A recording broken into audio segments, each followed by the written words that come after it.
சரி வரேன் பூ.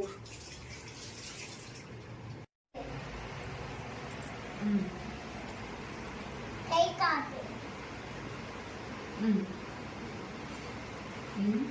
Happy Mother's Day.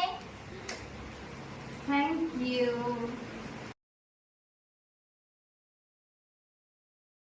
இது எப்போ வாங்குன? நான் கஷ்டப்பட்டு காசு சேர்த்து வச்சு வாங்கினேன். உண்டியல் காசுல வாங்கினியா? நீ பிறந்தது